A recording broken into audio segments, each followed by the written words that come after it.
రైతుల సమస్యలు చూసుకున్నట్లయితే రైతు భరోసా టయానికి ఇచ్చిన పాపాన పోలే. నీళ్లు ఇచ్చిన పాపాన పోలే.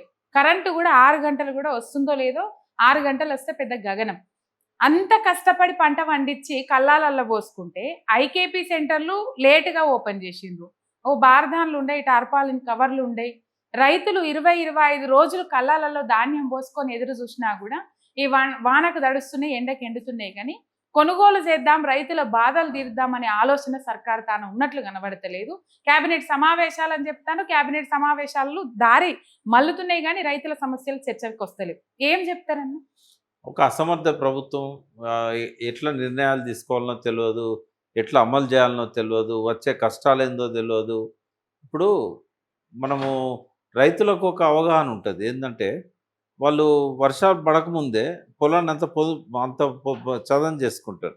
అంటే పొరక కానీ ఏమన్నా చెట్లున్నా కూడా సిద్ధం చేస్తారు. వర్షం పడేసరికి మడులు సిద్ధంగా ఉండాలి. తర్వాత ప్రతి దగ్గర కూడా రైతు ముందు జాగ్రత్తను వ్యవహరిస్తాడు. కానీ ప్రభుత్వం దగ్గర ఆ తెలివి లేదు, ఆ ముందు జాగ్రత్త అనేది లేదు. దానివల్ల ఏమవుతున్నది, ఇప్పుడు గోడౌన్స్లో నిండా వడ్ల బస్తాలున్నాయి, ఎడబెట్టుకోవాలి మరి. అందుకే పొలాల్లో తడుస్తున్నాయి. ముందే ఖాళీ చేయాలి కదా. ఏదో 1-2 దేశాలకు ఒక దేశానికి పంపినట్టున్నారు, దాన్నే ఘనంగా చెప్పుకున్నారు అసెంబ్లీలలో. అయితే ఇప్పుడు వాస్తవంగా ఎఫ్సిఐ గోడౌన్స్ కానీ గవర్నమెంట్ కొనేటి ఇవన్నీ కూడా చూసినప్పుడు ఏంటంటే ప్రతిదీ కూడా నిండుగా ఉంది. వాళ్ళు చెప్తున్న దాన్ని బట్టి అయితే మనకున్న సమాచారాన్ని బట్టి అంటే కరెక్షన్ అంటే వాళ్ళ సబ్జెక్ట్ ది కరెక్షన్. ఇప్పుడు ఏమవుతుందంటే అవి నిల్వ చేయడానికి అవకాశం లేనప్పుడు ఇంకా వాళ్ళు తేరు ఎక్కడ పెట్టుకోవాలి. కాబట్టి ఇట్లే డిలే చేస్తారు, కళ్ళాలనే ఉంటాయి. ఇక్కడ ఈ గోడౌన్లకు ఇక్కడ ఖాళీ అయ్యి ఇవి రైస్ మిల్లర్స్కో లేకుంటే విదేశాలకో లేకుంటే పోర్టుకో ఎక్కడికో ఒకడికి ఇళ్ళకి వెళ్ళిపోయినాయి అనుకో, ఆ గ్యాప్లో తీసుకొచ్చి మళ్ళీ పెడతా ఉంటారు. ఇక్కడ ఇంకోటి ఏంటంటే కోఆర్డినేషన్ సరిగా లేదు, సమన్వయం అనేది సరిగా లేదు. ఇటు ఐకేపీ సెంటర్స్కి, ఇటు రైతులకు, ఇటు ప్రభుత్వానికి, ఇటు ఎక్స్పోర్ట్ చేసేదానికి, తర్వాత రైస్ మిల్లర్స్తోని ఈ సమన్వయం సరిగా లేకపోవడం వల్ల కూడా ఈ బారదాన ఉన్నా కూడా ఇయ్యలేని పరిస్థితి. లిమిట్ పెడతాను, ఇంతకంటే ఎక్కువ లేదు, ఇన్ని బస్తాలే, ఈ రోజుకి ఇంతకంటే లిమిట్ లేదు అని. ఇప్పుడు మొక్కజొన్న విషయంలో కూడా ఇదే జరుగుతుంది. ఇప్పుడు మహబూబ్నగర్లో కానీ వరంగల్లో కానీ రైతుల ఆందోళనలు మనం చూసాం, మొక్కజొన్న రైతులు కూడా. ఎందుకంటే ఒక పాలసీ లేదు, ఒక ప్లాన్ లేదు. గవర్నమెంట్ ఆఫ్ ఇండియాకు లేదు, గవర్నమెంట్ ఆఫ్ తెలంగాణకు లేదు. గవర్నమెంట్ ఏం చేసిందంటే వాస్తవంగా మన దేశం నుంచి 20-30 లక్షల టన్నులు మేజ్ ఎక్స్పోర్ట్ అవుతుంది, అంటే వేరే దేశాలకు ఎక్స్పోర్ట్ అవుతుంది. అయితే ఈ మేజ్ ఎట్లుంటే ధరలు తేడా వస్తూ ఉంటుంది. ఈ మన దేశంలో కూడా ఒక కండిషన్ పెట్టిండు మోడీ, 20% ఇక్కడ ఇథనాల్ తయారు చేయడానికి మేజ్ వాడాలి అని పెట్టాడు. ఇథనాల్ తయారు చేయడం కోసం ఎప్పుడైతే ఇది మేజ్కు ఇథనాల్కు లింక్ పెట్టారో అప్పుడే ఎక్స్పోర్ట్స్ తగ్గిపోయినాయి. అయితే ఒక పక్కనేమో 5 లక్షల టన్నులు 6 లక్షల టన్నులు ఎక్స్పోర్ట్ చేస్తుండ్రు, మరో పక్కనేమో పోయిన సంవత్సరం 1,70,000 టన్నులు ఇంపోర్ట్ చేసుకున్నారు వేరే దేశాల నుంచి. ఈ సంవత్సరం 6 రెట్లు పెరిగింది, 9.5 లక్షల టన్నులు ఇప్పుడు దిగుమతి చేసుకున్నారు. ఇది చూడటానికి చాలా ఆశ్చర్యం అనిపిస్తుంది. ఒక పక్క ఎక్స్పోర్ట్ చేయడం ఏంది, మళ్ళీ పక్క ఇంపోర్ట్ చేసుకోవడం ఏంది. ఎక్స్పోర్ట్ చేసినప్పుడు మళ్ళీ ట్యాక్స్ కట్టాలి, అక్కడ ఇంపోర్ట్ చేసుకున్నప్పుడు మళ్ళీ ట్యాక్స్ కట్టాలి. ఇదేంటంటే ప్లానింగ్ లోపం. వాళ్ళు ఏమంటారంటే ధర తక్కువ ఉన్నప్పుడు బయట నుంచి ఇంపోర్ట్ చేసుకుంటున్నాం, ధరలు ఎక్కువ ఉన్నప్పుడు బయట దేశాలకి ఎక్స్పోర్ట్ చేస్తున్నాం. ఇది నమ్మేటట్లేదు. ఇది ఒక విధానం అంటూ లేదు. ఎన్ని ఎకరాల మొక్కజొన్న వేయాలి, ఎన్ని ఎకరాల వరి వేయాలి చెప్పేవాళ్ళు లేడు, వినేవాళ్ళు లేడు. ఇప్పుడు అమెరికాలో ఎట్లుంటుందంటే అమెరికాలో పెద్ద పెద్ద ఫార్మర్స్ ఉంటారు, ఒక్కొక్కరికి వాళ్ళ ఎన్ని కిలోమీటర్లలో ఉంటాయి ఫార్మ్స్, ఎకరాల్లో కాదు. చాలా పెద్ద పెద్ద ఫార్మ్స్ ఉంటాయి, 2,000 హెక్టార్లు 1,000 హెక్టార్లు. అంటే ఒక్కొక్క రైతుకు ఉండేదే 2,000 ఎకరాలు 3,000 ఎకరాలు 5,000 ఎకరాలు ఇట్లుంటాయి అన్నట్టు, 10,000 ఎకరాలు. వాళ్ళు ఎయిర్ స్ట్రిప్ వేసుకుంటారు, విమానంలో దిగుతారు, చిన్న విమానం 16 మంది పట్టేది 8 మంది పట్టేది చిన్న విమానంలో పొలంలో ఎయిర్ స్ట్రిప్ ఉంటుంది, అందులో దిగుతారు. దిగి ఆడ హెలికాప్టర్ ఉంటుంది, డ్రోన్స్ ఉంటాయి, వాటితోని చల్లుతారు మొత్తం. అంటే అంత పకడ్బందీగాడ లేబర్ ఎక్కువ ఉండరు. 2000 ఎకరాలైనా ఇద్దరు ముగ్గురితో నడిపిస్తారు. ఏది చేయాలన్నా మెషినరే, పూత కోయాలన్నా మెషినే, నాట్లేయాలన్నా మెషినే, ఏది చేయాలన్నా మెషినే. అప్పుడు ఏమవుతుంది, మొక్కజొన్నలు వాళ్ళకి తక్కువ పండుతాయి, ఖర్చు ఉండదు కదా. రెండోది, అమెరికాలో 70-75% సబ్సిడీ ఉంటుంది. ఇక ఆ నుంచి తెచ్చి మన ఇండియాలో వాళ్ళు ఏం చేస్తారంటే డంప్ చేస్తారు. ఇక తక్కువ ధరకు వస్తున్నాయి కదా అని చెప్పి ఇంపోర్ట్ చేసుకుంటారు. మన దగ్గర మిగిలిపోతూ ఉంటాయి. ఇప్పుడు చూడు రాదు, 10,000 బస్తాల కంటే ఎక్కువ మేజ్ తీసుకోవద్దని రూల్ పెట్టారు. 10,000 రోజు అంటే మా మార్కెట్కి వచ్చేటివేమో 30,000 20,000 బస్తాలు వస్తాయి. మరి వాళ్ళు ఏం చేసుకోవాలి, వర్షాన్ని తడుస్తాయి. అంటే ఇంపోర్ట్ చేసుకున్నాడు ఎందుకన్నా, ఇక్కడ పండుతుంది ధాన్యం అని అన్నప్పుడు అంటే అక్కడ తక్కువ ధరకు వస్తున్నాయి కదా, తక్కువ ధరకు వస్తున్నాయని ఇంపోర్ట్ చేసుకుంటారు. ఎందుకంటే అన్ని గవర్నమెంట్ ఇస్తాను బయట దేశాలలో, మన దగ్గర ఏది లేదు కదా, ఒక మద్దతు ధర తప్ప ఇంకేది లేదు కదా. అయితే ఇట్లాంటి ఒక వ్యవసాయ విధానం అనేది సరిగా లేదు భారతదేశానికి. అందులో తెలంగాణకు అసలు ఎవరు ఇష్టం వచ్చినట్టు వాళ్ళు. వ్యవసాయ శాఖ మంత్రి ఆయన కొద్ది రోజులు అడుగుతాడు, కొద్ది రోజులు దూరం ఉంటాడు, కొద్ది రోజులు జనంలోకి రాడు. ఎందుకంటే రైతు బంధు లేదు, రైతు భరోసా లేదు, రైతు రుణమాఫీ లేదు, ఏది లేదు. ఎట్లుంటుందంటే 2 ఎకరాలకు వేస్తున్నామని చెప్పారు. మా మిస్సెస్ వాళ్ళ ఆమె పేరు మీద 3 ఎకరాలు ఉన్నది. 3 ఎకరాల్లో 1 ఎకరానికేమో 6,000 వచ్చినాయి. ఏది కొద్ది రోజుల ముందు మొదటిసారి వేసినప్పుడు. 2వ ఎకరానికి 750 వచ్చినాయి. అదేం లెక్కమ్మా, ఏం లెక్క అది? వస్తేనే 6,000 రావాలి, 2వ ఎకరానికి 750 వచ్చినాయి.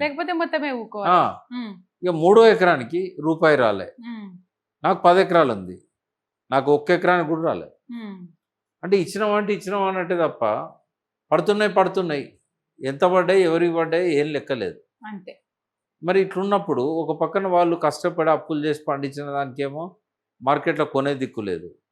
దేశంలోనే ఒక వ్యవసాయ విధానం లేదు. అమెరికాలో ఏం చేస్తారు తెలుసా, వాళ్ళు ఒక 6 నెలల ముందే ఏ దేశాలల్లో ఏమేమి నిల్వలు ఉన్నాయి, ఇండియాలో మొక్కజొన్న నిల్వలు ఎన్ని ఉన్నాయి, వరి ఎంత నిల్వ ఉంది, గోధుమ ఎంత నిల్వ ఉంది, ఏది ఇండియా లాంటి పెద్ద దేశాలు. అయితే అమెరికా నుంచి ఎక్కడెక్కడికైతే ఎక్స్పోర్ట్ చేస్తున్నారో ఆ దేశాల వ్యవసాయ విధానాలు, వ్యవసాయ నిల్వలు, ధాన్యం ఉత్పత్తి నిల్వలు ఒక 30-40 ఐటమ్స్ ఉంటాయి. ఇప్పుడు కందులు అమెరికా నుంచి ఎక్స్పోర్ట్ అవుతాయి. ఆ కందులు ఇక్కడ నిల్వలు ఎంత ఉన్నాయి, వచ్చే సంవత్సరానికి ఎంత నాటేస్తారు, ఈ లెక్కలన్నీ ముందే తీసుకుంటారు. తీసుకొని ఏం చేస్తారంటే వాళ్ళు, అంటే సీజన్స్ కొంచెం చేంజ్ ఉంటాయి కదా అక్కడిక్కడికి. అయితే అది తీసుకొని ఏం చేస్తారంటే, సపోజ్ అన్ని రకాల ధాన్యం స్టాక్ ఉందనుకో, వాళ్ళు ఎక్స్పోర్ట్ చేసే పరిస్థితి లేదనుకో, క్రాప్ హాలిడే ఇస్తారు. క్రాప్ హాలిడే ఇచ్చి ఏం చేస్తారు, రైతుల అకౌంట్లల్లో వాళ్ళు పంట పండించి అమ్మితే ఖర్చులు పోని ఎంత మిగులుతుందో అంత అమౌంట్ వేసేస్తారు వాళ్ళు. అప్పుడు ఏమవుతుంది, వాళ్ళ దగ్గర నిల్వలు పేరుకపోవు కదా. అంటే వాళ్ళు వాళ్ళ దేశ విధానమే కాకుండా అన్ని దేశాల విధానాలను కూడా దృష్టిలో పెట్టుకొని స్టాక్స్ ఎంత ఉన్నాయనేది ఇవాళ రేపు అంతా కంప్యూటరైజేషన్ కదా, అట్లా చేసి వాళ్ళు ఏం చేస్తారంటే ఏ పంట వేయాలి, ఏ పంట ఎంత వేయాలి, ఏ ఏరియాలో ఏ పంట పండించాలి, ఏ పంట పండిస్తే సబ్సిడీ వస్తుంది. ఇప్పుడు వాళ్ళు చెప్పిన పంట కాక వేరే పంట వేసిండు అనుకో, సబ్సిడీ ఇయ్యరు. ఇప్పుడు క్రాప్ హాలిడే ఇచ్చినప్పుడు వాడు పంట వేసిండు అనుకో, వానికి వేయరు అకౌంట్లో, నీ కర్మ అంటారు, కొనరు కూడా. అది అంత స్ట్రిక్ట్గా అమెరికాలో ఉంటే చాలా దేశాల్లో అట్లే ఉంటుంది. మన దేశంలో పట్టించుకున్నోడు లేదు, దున్నపోతు తినిందంటే దొడ్లే కట్టే అంటారు తప్ప దున్నపోతు ఇంతదా. ఇట్లాంటి అధికార వర్గము, ఇట్లాంటి పాలసీ మేకర్స్, చట్టాలు చేసేవాళ్ళు, విధానాలు రూపొందించేవాళ్ళు, ఓ జల విధానం ఉండదు, ఓ వ్యవసాయ విధానం ఉండదు, కాయిదాల మీద ఉన్న దాన్ని అమలు చేయరు, ఓ క్రాప్ కాలనీస్ ఉండవు, రైతులకు అవేర్నెస్ ఇవ్వరు, ఏ టైంలో నష్టం జరిగితే నష్టపరిహారం ఇయ్యరు, రైతుకు పెట్టుబడి ఇయ్యరు, ఇచ్చేదాన్ని ఆపేసిండ్లు. ఏమన్నంటే కేసీఆర్ అప్పులు చేసిండు, కానీ కేసీఆర్ 9 ఏళ్ళు చేసిన అప్పు నువ్వు 2 నెలలనే చేసినావు కదా. 3.5 లక్షలు అఫీషియల్ గవర్నమెంట్ నుంచి చేసింది. సరే కేసీఆర్ గవర్నమెంట్ కొంత కార్పొరేషన్ నుంచి చేసింది, కానీ దాని ద్వారా మళ్ళీ పే చేసే అవకాశం ఆ ప్రభుత్వానికి ఉంది. ఈ గవర్నమెంట్ చేసిన అప్పే చూస్తే 3.5 లక్షల కోట్లు 9.5 ఏళ్ళలో కేసీఆర్ చేస్తే 2 ఏళ్ళలో ఈయన చేసిండు కదా. మరి ఏం చేసిండు కేసీఆర్ అన్న, జిల్లాలలో కానీ తాలూకాలలో కానీ ఆఫీసులు కట్టించాడు, సమగ్ర కలెక్టరేట్ కట్టించిండు, సెక్రటరేట్ కట్టించిండు. ఎక్కడ చూసినా కూడా మనకు స్ట్రక్చర్స్ కనబడతా ఉన్నాయి. తర్వాత ప్రతి రైతు అకౌంట్లో కోవిడ్ వచ్చినప్పుడు కూడా డబ్బులు వేసాడు. తర్వాత సంక్షేమానికి లోటు రానియకుండా అందరికీ ఆసరా పెన్షన్స్, తర్వాత రిటైర్ అయిన వాళ్ళకు కూడా ఎప్పటికప్పుడు పెన్షన్స్, ఇట్లా అన్ని రకాలుగా ఆయన చేయగలిగాడు. మరి ఈయన అప్పులు తెచ్చి ఏం చేసిండు? ఏ పథకాన్ని అమలు చేశాడు? ఇవి తప్ప అంటే జనాలలో బాగా పోయింది కదా అన్నకే. మామూలుగా ఇప్పుడు రేవంత్ రెడ్డి మీద వ్యతిరేకత ఎంత ఉన్నదో, ప్రజలు పథకాలు అమలు చేస్తలేరు అన్న దాని మీద కేసీఆర్ అప్పులు చేయడం వల్లనే రేవంత్ రెడ్డి పథకాలు అమలు చేస్తలేడని ముచ్చట జనాలలో ఇప్పటికీ ఉన్నది, బలంగా జనాల్లో ఉన్నది. ఇప్పుడు ప్రతిపక్షంలో ఉన్న రేవంత్ రెడ్డి కావచ్చు, మిగతా మంత్రులు కావచ్చు, వాళ్ళ సోషల్ మీడియా కావచ్చు, అప్పులు చేసిన దివాలా తీయించండి, అప్పులు చేసిన దివాలా తీయించండి అని ఎంతైతే చెప్పారో, మేము అప్పులు చేసినా కూడా ఆస్తులు పెంచినాం, సంపద పెంచినాం. తలసరి ఆదాయం 97,000 రూపాయల నుంచి 3,12,000 కోట్లకు తీసుకెళ్ళినాం. 3,50,000 కోట్లు దాదాపు తీసుకెళ్ళినాం. 3,50,000, 97,000 నుంచి 3,50,000 తలసరి ఆదాయం. తర్వాత 3 లక్షల కోట్లకు పైన ఉన్న జిఎస్డిపి అంటే రాష్ట్ర స్థూల ఉత్పత్తి మొత్తం అన్ని వనరుల ద్వారా, పరిశ్రమలు, వ్యవసాయ ఉత్పత్తులు అన్నిటి ద్వారా రాష్ట్రానికి వచ్చే ఆదాయాన్ని సంవత్సరానికి, అంటే ఆదాయం అంటే ప్రభుత్వ ఖజానాకే కాదు, ఈ రాష్ట్రంలో ఉత్పత్తి అయ్యేది మొత్తం విలువ 3,25,50,000 కోట్ల దాకా ఉండే. దాన్ని కనీసం 13,50,000 కోట్లకు పెంచాడు కేసీఆర్. ఉదాహరణకు ఐటీ ఎగుమతులే ఉన్నాయి కదా, 58,000 కోట్లు ఉండేది ఏది 2014 కంటే ముందు. అవి దాదాపు 3 లక్షల కోట్లు దాటినాయి. మరి కేసీఆర్ అప్పులు చేసి ఇవన్నీ చేసిండు కదా, ఇది చెప్తలేరు ఎవరు. 29,000 కోట్ల ట్యాక్స్ ఆదాయం వచ్చేది, 1,12,000 కోట్లకు పెంచిండు. ఆయనే అప్పు చేసినా కూడా సంపద సృష్టించిండు, ప్రొడక్టివ్ సెక్టర్ మీద ఖర్చు పెట్టిండు, ఉత్పాదన రంగం మీద ఖర్చు పెట్టిండు. బట్ రేవంత్ రెడ్డి ఏడ ఖర్చు పెట్టిండు? ఆయన అప్పుతోని కాళేశ్వరం ప్రాజెక్టు కట్టిండు. అందులో ఉన్న 28 ప్యాకేజీలలో దాదాపు 20 ప్యాకేజీలలో వర్క్స్ దాదాపు అయిపోయినాయి. జనాలు లెక్కలు అడగరన్నా, ఈ కేసీఆర్ చేసిన అప్పుకే ఈయన అప్పు చేసి మిత్తి కట్టిండు. అంటే ఇప్పుడు అది చేయాలంటే మిత్తి కట్టేదానికంటే ఎక్కువ సంపద సృష్టించిండు కదా. ఇప్పుడు బడ్జెట్ అదివరకు ఎంత ఉండేనమ్మా, 62,000 కోట్లు ఉండే విడిపోయినప్పుడు, దాదాపు 2.5 లక్షల కోట్లకు పోయింది కదా. ఇవాళ రేవంత్ రెడ్డి 3 లక్షల కోట్ల బడ్జెట్ పెట్టిండంటే ఆ కేసీఆర్ నిర్మించిన ఆర్థిక పునాదుల మీదనే కదా. మరి ఏ రంగంలో చూసినా పెరిగింది. లాస్ట్ 2.5 yearsలో తగ్గుతూ వస్తాను. రేవంత్ రెడ్డి చేసే ప్రచారం ఏదైతే ఉన్నదో, ఆయన కానీ, ఆయన క్యాబినెట్ మంత్రులు కానీ, ఆయన సోషల్ మీడియా కానీ, దాన్ని కౌంటర్ చేయడంలో ఎందుకో బీఆర్ఎస్ పెడుతున్న ఎఫర్ట్ సరిపోతలేవు. బీఆర్ఎస్ కూడా సోషల్ మీడియా ఉంది, బీఆర్ఎస్ నాయకులు కూడా మాట్లాడతారు, కానీ ఎఫెక్టివ్గా మాట్లాడతలేరు. ఇప్పుడు కనీసం నేను ఆ పార్టీకి సంబంధం లేని ఒక విశ్లేషకుని, ఈ స్థాయిలో కూడా మాట్లాడే వాళ్ళు కనబడతలేరు. మాట్లాడితే హరీష్ రావు మాట్లాడాలి, లేకపోతే కేటీఆర్ మాట్లాడాలి. కేసీఆర్ గారు ఎప్పుడో బహిరంగ సభలలో ఆనాటి ఉన్న పరిస్థితి మీద మాట్లాడతారు. కాబట్టి ఇంకా ఎక్కువగా ప్రజల్లోకి ఈ విషయాలను తీసుకుపోగలుగుతాయి, రేవంత్ రెడ్డి ప్రచారాన్ని తెరబడుతుంది. ఇప్పుడున్న పద్ధతిలో ఎట్లున్నదంటే, రేవంత్ రెడ్డి పథకాలు ఇస్తలేడంటే ఖజానా ఖాళీ చేసిండు కదా కేసీఆర్ అంటున్నారు. అది పోయింది జనాల్లోకి. అయితే లెక్కలతో పాటు చెప్పగలగాలి, కేసీఆర్ ఖజానా ఖాళీ చేయలేదు, ఖజానాకు ఆదాయాన్ని పెంచిండు, బడ్జెట్ పెంచిండు. ఇది చెప్పకపోతే రేవంత్ రెడ్డి అప్పులన్నీ కూడా ఆయన తెచ్చిన అప్పుల మీద వడ్డీలు కట్టడానికే సరిపోతుందని. రేవంత్ రెడ్డి ఉందాతనం లేకుండా ఏ రకమైన అంటే కనీసం ఒక ముఖ్యమంత్రికి ఉండాల్సిన ఏమంటారు దాన్ని, ఆ విలువలు కూడా లేకుండా ఇష్టం వచ్చినట్టు అబద్ధాలు చెప్తున్నాడు. అసెంబ్లీలో అబద్ధాలే చెప్తున్నాడు, బహిరంగ సభల్లో అబద్ధాలే చెప్తున్నాడు, మీడియా ముందు కూడా అబద్ధాలే చెప్తున్నాడు. ఇవి అబద్ధాలని చెప్పి ఆయనను ఎండగట్టే విషయంలో కేవలం ఒక మాట అంటే సరిపోదు, అబద్ధాల కోరు అంటే కాదు. ఆయన ఆడిన అబద్ధమేంది, దాని అనుకున్న నిజమేంది, ఓపికతో చెప్పాలి. అసెంబ్లీలో చెప్పాలి, బయట చెప్పాలి. ఆయన ఎన్నిసార్లు మాట్లాడితే అన్నిసార్లు కౌంటర్ చేయాలి. పత్రికల్లో కూడా ఇవాళ వన్ సైడ్ మీడియా అంతా రేవంత్ రెడ్డికి బాగా ఊపుతాను. ఆ బాగా ఊతున్నప్పుడు మనం ప్రజల్లోకి తీసుకెళ్లాలంటే మన మీడియాను శక్తివంతం చేయాలి.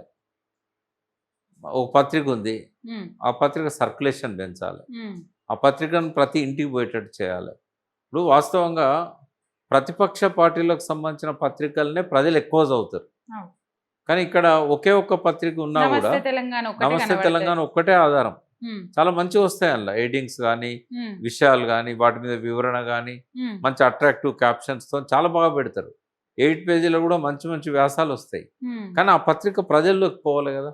అవును. ఎవరు తీసుకుపోవాలి? ఉమ్, ఇది పార్టీ పత్రిక అని అందరికీ తెలుసు. ఉమ్, తెలిసినప్పుడు పార్టీయే తీసుకుపోవాలి. ఇప్పుడు 60 లక్షల మంది కార్యకర్తలు ఉన్నప్పుడు ఉమ్, కనీసం 30 లక్షల సర్క్యులేషన్ అని ఉండాలి కదా. ఉండాలి. మరి ఎట్లా తెలుస్తుంది? ఇప్పుడు ఎవరో కొద్ది మంది చదువుతారు, అది కూడా బీఆర్ఎస్ నాయకులే చదువుతారు. వాళ్ళు చదివిన వాళ్ళు మాట్లాడరు. ఉమ్, ఇప్పుడు వాళ్ళ టాకింగ్ పాయింట్స్ వస్తాయి, మాలాంటి వాళ్ళు రాసిన వ్యాసాలు. ఉమ్, ఈ పాయింట్స్ని హైలైట్ చేస్తూ బయట మాట్లాడాలి కదా. అవును. టీ న్యూస్ కొంతవరకు ఏంటంటే వాళ్ళు స్టోరీలు చేస్తున్నారా, డైరెక్ట్ చూస్తారు కాబట్టి ప్రజల్లో కొంతవరకు ఉంది. అది కూడా ఇంకేంటంటే వ్యూవర్షిప్ డెవలప్ చేయాలి. ఉమ్, అంటే ప్రభుత్వానికి ఉన్నాయి 100 అయితే కేసీఆర్ గారికి ఉన్నాయి 2. ఉమ్, ఒకటి ఎలక్ట్రానిక్ మీడియా, ఒక పత్రిక, కొన్ని ఏమన్నా సోషల్ మీడియాలల్లో మీలాంటి అభిమానులు ఎవరన్నా ఉంటే వాళ్ళు ఉమ్, ఉన్న వాస్తవాలను బయట పెడతారు. ఉమ్, మాలాంటి వాళ్ళని పిలిచి కూర్చోబెట్టుకుంటారు. వాళ్ళ మా మీడియాలో అయితే మమ్మల్ని పిలవరు, పిలిచినా మేము పోము. అవును. అయితే ఈ ఈ విషయంలో బీఆర్ఎస్ నాయకులు చాలా కష్టపడాల్సి ఉంటుంది. జనంలోకి ఈ ఉన్న పవర్ఫుల్ మీడియా అనేది సోషల్ మీడియా కావచ్చు, మెయిన్ స్ట్రీమ్ మీడియా కావచ్చు, పత్రికలు కావచ్చు. కానీ వాళ్ళే వీళ్ళని రివర్స్ అటాక్ చేస్తారు కదా నా సోషల్ మీడియాని మాత్రమే నమ్ముకున్నది బీఆర్ఎస్ పార్టీ అని చెప్పేసి. అంటే అట్లేం లేదు. ఇప్పుడు ప్రజల్లో పోయింది కదా. ఇప్పుడు వరంగల్ ఇవాళ ఉమ్, వ్యవసాయ రైతు సంగ్రామ సభ. రైతు సంగ్రామ సభ జరిగింది కదా. ఉమ్, ఇంత ఎండలో కూడా ప్రజల్లో పోయిండ్రు, ప్రజలను ఆర్గనైజ్ చేశారు. కేటీఆర్ గారు, తర్వాత జిల్లా నాయకులంతా అక్కడ, మాజీ మంత్రులు దయాకర్ రావు, పొన్నాల లక్ష్మయ్య, ఉమ్, రెడ్డి నాయకు, వీళ్ళంతా కష్టపడిందే అంతమంది వస్తారు. అవును. రైతులలో పోలేదనేది తప్పు. ఇప్పుడు ఉమ్, కేసీఆర్ గారు 3 రోజుల నుంచి కేటీఆర్ గారు ప్రజలనే ఉంటున్నాడు కదా. జనగామ ఇవన్నీ తిరుగుతున్నాడు కదా, ఉమ్, సిరిసిల్ల. ఆయన కాన్స్టిట్యున్సీ కాకుండా బయట కూడా తిరుగుతున్నాడు. హరీష్ రావు గారు అయితే ఎప్పుడు ప్రజల్లోనే ఉంటున్నాడు. మరి ఎవరు ప్రజల్లో లేనిది? జిల్లాలలో ఎవరు మాజీ మంత్రులు వాళ్ళ జిల్లాలలో ప్రజలలోనే ఉంటున్నారు. ఉమ్, బట్ రావాల్సినంత ప్రచారం రావడం లేదు. ఎందుకు అంటే ఈ మీడియా డామినేట్ చేస్తుంది. ఉమ్, కాంగ్రెస్ మీడియా డామినేట్ చేస్తుంది. అవును. ఒక నమస్తే పత్రికలు రాస్తే ఇవి 10 పత్రికలు రాస్తుంది. అందరినీ కమ్మేసిండ్రు. ఉమ్, అన్ని పత్రికలను కొనేసిండ్రు అడ్వర్టైజ్మెంట్స్ పేరుతోని. ఇప్పుడు చంద్రబాబు నాయుడు సపోర్ట్ చేసే ప్రతి పత్రిక రేవంత్ రెడ్డి పల్లకి మోస్తుంది. అవును. మోస్తారు. అట్లా జరుగుతూ ఉంది. ఇండిపెండెంట్ పత్రికలనే కానీ వాటికి కూడా ఇంకా మన తెలంగాణ ఉంది, ఉమ్, దేవులపల్లి అమర్ది, ఉమ్, అట్లనే ఐజే శ్రీనివాస్ రెడ్డి గారిది ఉంది ప్రజాపక్షం.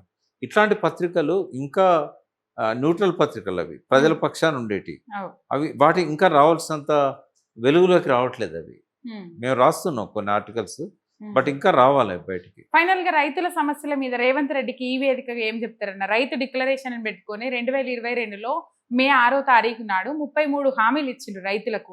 కేసీఆర్ 10,000 బిచ్చం ఇస్తాను, నేను 15,000 ఇస్తా, వ్యవసాయ కూలీలకు 12,000 ఇస్తా, కౌలు రైతులకు అవే 15,000 ఇస్తా, పంటల బీమా పథకం తీసుకొస్తా, గిసొంటి ఎన్నో చెప్పిండ్రు. రైతు బోనస్ అని చెప్పిండ్రు. ఏమీ లేవు, ఒక్కటి కూడా లేవు. అంటే ప్రజలు గమనిస్తున్నారు. ఈయన మాటలు చెప్పి అంటే ఒక్క మాటతో కొట్టేయలేరు ప్రజలు. ఈయన అనుకుంటాడు ఉమ్, అప్పుల పాలు చేసిండు, వడ్డీలకి సరిపోతానే అని అన్నా కూడా ఒక సెక్షన్ నమ్ముతుంది. కాంగ్రెస్కి అనుకూలంగా ఉండే రైతుల సెక్షన్ కొంత నమ్ముతుంది. ఉమ్, కానీ అందరు నమ్మరు కదా అబద్ధాలను. అవును. అబద్ధాలను కొంతకాలం అందరితో నమ్మించవచ్చు, ఉమ్, కొంతకాలం కొందరితో నమ్మించవచ్చు. కానీ ఎల్లకాలం అందరితో నమ్మిస్తామనడం అనేది రేవంత్ రెడ్డి భ్రమ. ఉమ్, ఇప్పటికే తేలిపోయింది అబద్ధాలు చెప్తున్నాడు అనేది రైతులందరికీ అర్థమైంది. ఉమ్, కరెక్ట్ టైం రావాలి కదా, దెబ్బ కొట్టాలంటే టైం రావాలి. ఉమ్. వచ్చినప్పుడు వాళ్ళు తమను ఎట్లా నిర్లక్ష్యం చేసిండో, ఎట్లా పట్టించుకోలేదో వాళ్ళని కూడా రైతులు పట్టించుకోరు. పోయిన 10 ఏళ్ళు ఎరువుల కొరత అంటే యూరియా కొరత అనేది రైతులకు లేకుండే అన్న. యూరియాల కోసం రైతులు తిప్పల పడ్డారు. ఇప్పుడు ఆ యూరియా మీద ఈ ప్రభుత్వం బ్యాన్ విధించింది. అంటే ఉన్నప్పటికి కూడా స్టాక్ ఉన్నప్పటికి కూడా బ్యాన్ విధించి వాటిని అమ్ముతలేరు. ఎట్లా అన్న? మరి యూరియా లేకపోతే ఎట్లా రైతులకు ఎరువులు అందియకపోతే ఎట్లా? అంటే ఫెయిల్ అయింది పూర్తిగా, మేనేజ్మెంట్లో ఫెయిల్ అయింది. ఇప్పుడే కాదు, 2 years నుంచి ఫెయిల్ అయితేనే ఉంది మొత్తం. కేసీఆర్ గారు దిగిపోయాక మళ్ళా లైన్లు, ఉమ్, కొంతకాలం ఆన్లైన్లో బుక్ చేయాలన్నాడు, ఇట్లా కొంత మొదలుపెట్టిళ్ళు. ఉమ్, బట్ రైతులకు అర్థమైంది ఏంటంటే మళ్ళీ పాత రోజులు రావాలి, ఈ ప్రభుత్వం ఎరువులు కూడా సరిగ్గా ఇవ్వడం లేదు. దాంతోపాటు రైతు బంధు ఇవ్వట్లేదు కొందామంటే. అదివరకు ఆ రైతు బంధు పడ్డ తర్వాతనే పోయి ఎరువులు తీసుకునేది. ఎక్కడ కూడా కొరత రాలేదు. ఎందుకంటే కేసీఆర్ గారు ముందే ఏం చేసేదంటే ప్రొడక్షన్ ఎక్కువ ఉన్న అన్ సీజన్ ఉంటుంది కదా, అన్ సీజన్లో తీసుకొచ్చి స్టాక్ పెట్టేవాడు. మళ్ళీ సీజన్లో పోతే అన్ని రాష్ట్రాలు కావాలని కొట్లాడతాయి కదా. అందుకని ఏం చేసిందంటే ఎప్పుడైతే అన్ సీజన్ ఉంటుందో ప్రొడక్షన్ అయితే నడుతూనే ఉంటుంది కదా, ఎరువులు తయారు కావడం అనేది ఆగదు, నాన్ స్టాప్గా జరుగుతూనే ఉంటుంది. సీజన్లో ఏంటంటే వాళ్ళ మీద ప్రెజర్ ఉంటుంది, అన్ సీజన్లో స్టాక్ ఉంటుంది వాళ్ళ దగ్గర, అది తీసుకొచ్చి పెట్టేవాడు. ఇక్కడ సలహాలు ఇచ్చేవాళ్ళు లేరు, వాళ్ళకి తెలియదు. సలహాలు ఇచ్చినా తీసుకునేటోళ్ళు లేరు.